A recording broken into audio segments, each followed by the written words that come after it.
নমস্কার, আমার চ্যানেলে সবাইকে স্বাগত জানিয়ে আজকে আবার একটি নতুন ভিডিও নিয়ে এসেছি আপনাদের কাছে। আমাদের চারপাশে এমন অনেক মানুষ আছেন যাদের জীবনের বড় সমস্যা হলো তাদের অশান্ত মন। তাদের জীবনের সবচেয়ে বড় শত্রু নানা রকমের খারাপ চিন্তাভাবনা। কখনো কখনো এই খারাপ চিন্তাভাবনাগুলো তাদের এত কষ্ট দেয় যেটা শারীরিক কোনো কষ্টের থেকে অনেক বেশি কষ্টদায়ক।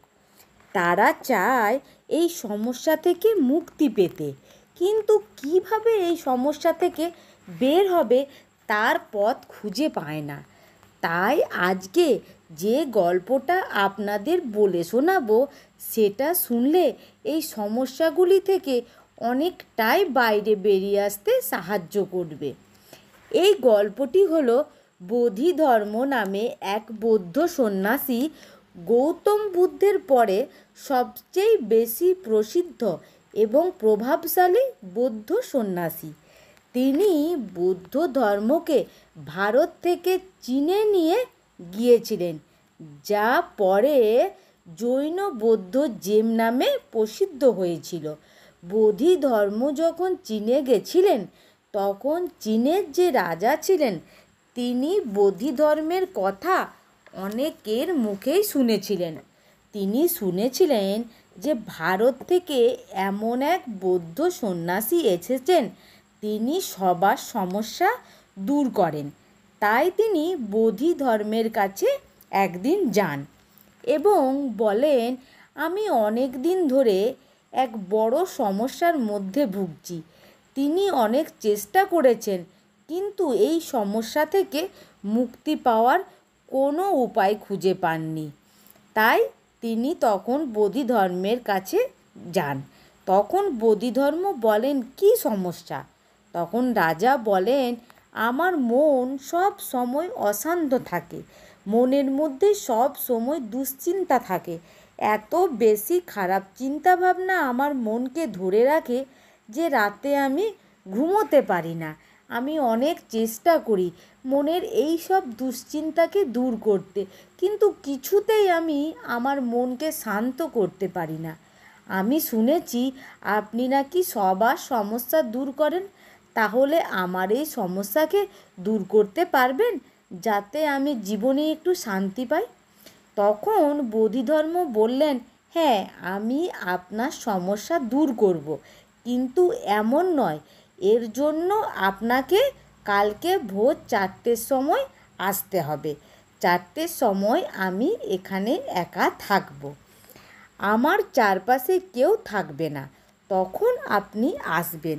আর হ্যাঁ, আপনি কাউকে সাথে করে নিয়ে আসতে যাবেন না, একাই আসবেন। আরেকটা কথা, আপনি কিন্তু একান্তই নিজে আসবেন আর আপনার মনকে সঙ্গে নিয়ে আসবেন।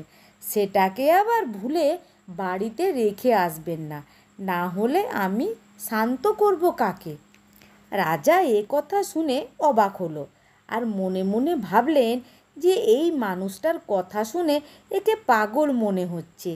এ আবার আমার অশান্ত মনকে ঘরে না রেখে সাথে করে নিয়ে আসতে বলছে। মন কি কোনো জিনিস নাকি যাকে ঘরে রেখে আসা যায়? এ কি আমাদের সমস্যা দূর করতে পারবে? এই সব নানা রকম কথা ভেবে রাজা বাড়ি চলে গেলেন। বাড়ি যাওয়ার পর বোধি ধর্মের কথাগুলি সারাক্ষণ ভাবতে লাগলেন। এই সব ভেবে তার মন আরও অশান্ত হয়ে গেল। তার মনে প্রশ্ন জাগলো যে এই সন্ন্যাসীর কাছে তার যাওয়া উচিত না উচিত নয়। সে ভাবতে লাগলো, একে তো মানুষটা পাগলের মতো কথা বলছিল, তারপর ভোর 4টের সময় আমাকে যেতে বলেছে। তখন একদম অন্ধকার থাকবে, চারপাশে কেউ লোকজন থাকবে না, লোকটি আবার আমার ওপর আক্রমণ করবে না তো? তারপর আবার নিজেই ভাবলো, দূর, আমি তো রাজা, এত বড় যোদ্ধা, এতটুকু সামান্য সন্ন্যাসী আমার কী বা করতে পারবে? এই দিনও রাতে এই ভাবনা চিন্তার মধ্যে ঘুম হলো না। আবার ভোর 4টের সময় তাকে যেতে হবে। কোনো রকম তিনি রাতটা কাটিয়ে ভোর 4টের সময় তিনি বোধি ধর্মের কাছে পৌঁছলেন। গিয়ে দেখলেন বোধিধর্ম তার কুটিরের সামনে একটা বড় লাঠি নিয়ে বসে আছেন। এটা দেখে রাজা ভাবলেন, তার ভাবনাই ঠিক নয় তো, লোকটা তাকে আক্রমণ করবে না তো। এইসব ভাবতে ভাবতে বোধিধর্ম তাকে বললেন, আপনি এসেছেন সাথে করে নিজের অশান্ত মনকে নিয়ে এসেছেন তো? আমি আপনার এই অশান্ত মনকে শান্ত করার জন্য এই লাঠি নিয়ে বসে আছি। দেখি আপনার অশান্ত মন কোথায়? তখন রাজা বললেন, এটা আপনি কি বলছেন?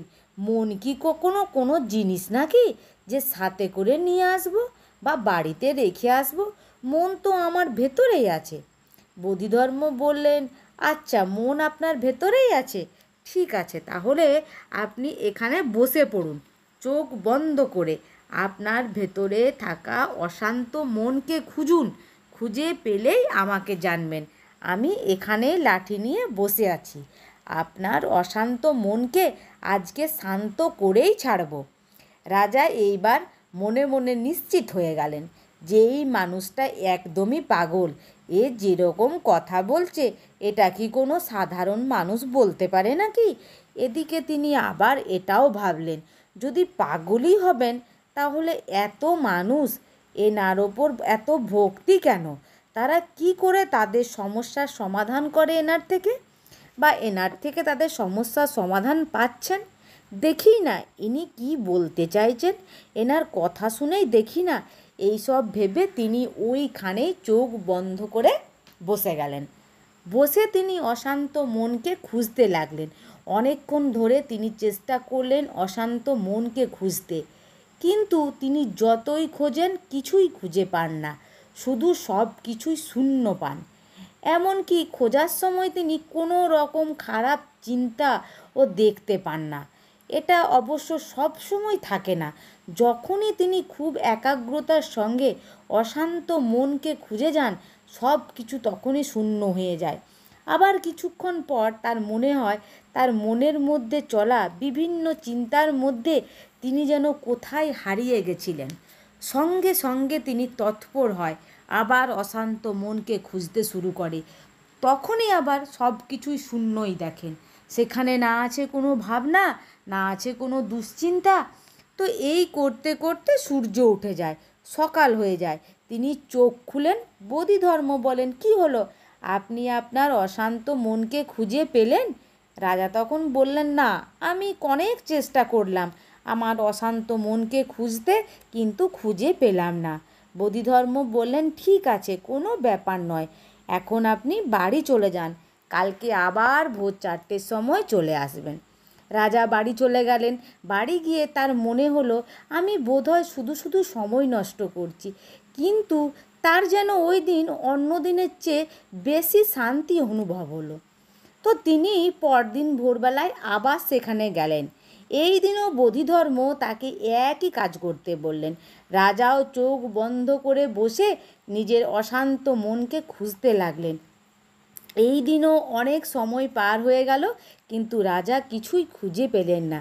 বোধিধর্ম আবার তাকে পরের দিন আসতে বললেন। যত দিন যায় রাজা ততক্ষণ চোখ বন্ধ করে বেশি সময় ধরে নিজের ভিতর অশান্ত মনকে খুঁজতে চেষ্টা করে। দিনের শেষে তিনি কিছুই খুঁজে পান না, কিন্তু কেন জানি না তার ভেতরে ধীরে ধীরে শান্তি বাড়তে থাকে। তার মধ্যে থাকা খারাপ চিন্তাগুলো আগের থেকে কমে যেতে থাকে, আর তার এখন অতটা অশান্ত লাগে না যতটা ওনার কাছে যাওয়ার আগে লাগতো। তো এই রকমই একদিন রাজা চোখ বন্ধ করে বসে অশান্ত মনকে খুঁজতে থাকেন।